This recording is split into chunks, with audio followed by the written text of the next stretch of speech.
Hello everyone, welcome back for to this video and to my channel Jolly TV. In the house meron tayong i-reveal for to this video guys, ang ating tutorial of specs and review na rin kay digital audio effects processor ng Joson, ang ating Kanta Pro version 2 guys. Okay, samahan nyo po guys.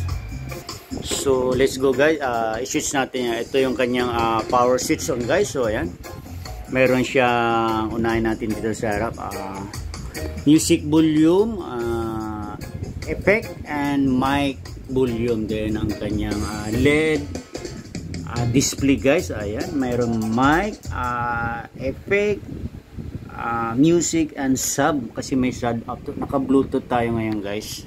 So guys, re-review tayo guys. Ito kanyang, napakaganda siya guys. So ayan, ang ating digital audio effects processor guys. So ayan, para siyang kumbaga naka-drive ka dyan. Dati yung ating version 1 guys is color silver, ngayon all black na siya guys. Then orange na yung official color ng ating Joson.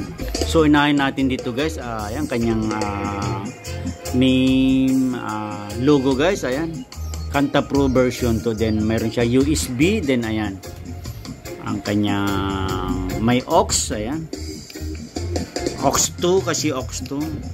Then Bluetooth scan. Ayan, then ayan, OPT. Ayan,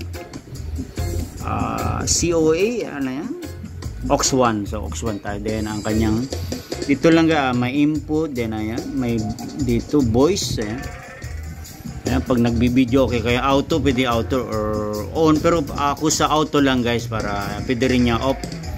May with anti-feedback na rin siya guys ha.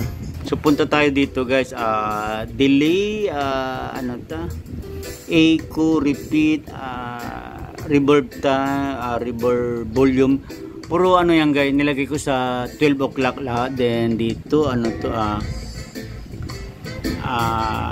LPF, ano ba yan guys, hindi makita, wala tayong plus line. Naka 12 o'clock din dito sa base, nasa 3 o'clock guys. Then dito nasa 1 o'clock. Then ito back tayo sa base, 3 o'clock. Then dito alas 12, dito 1 o'clock. Dito 3 o'clock, dito 12 o'clock. Then dito 1 o'clock. Then dito sub EQ, sub EQ sa volume, ano yan guys, nasa dito ano lang, alas 12 lang. So okay, then isama natin to. Kaganda, may round, anong tawag nito, lagayin sa, pwede siya ilagay sa, ayan siya guys, sa ating tour case o flight case. Then ang kanyang logo pala guys, ayan Joson, diba? Ayan, Plasm 23, naka-engrave na siya guys. Then may ano siya, mic A, mic B. Ayan, PL lang guys. O, tinanong ko kasi kay Joson, PL lang siya, mono lang yung, tinry ko yung XLR, parang hindi siya gumagana.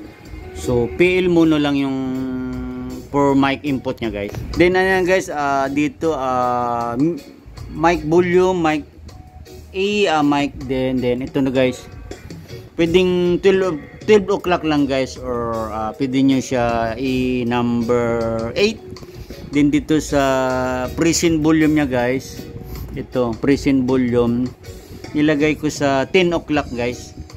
Then ano niya, aux niya, aux 1, aux 2, ayan, left and right. Then sa kanyang antenna, then ayan, may coaxial din siya, hindi ko familiar dito. Then ito output, pag gusto niya ilagay sa TV or ano siya, ini ano, then ang kanyang sub out din, pwede siya XLR. Then ito yung kanyang sub out dito guys, kung may active sub out ka, subwoofer ka, pwede din. Ito yung sub out XLR niya guys, out, left and right guys. So then ito yung kanyang sa likod.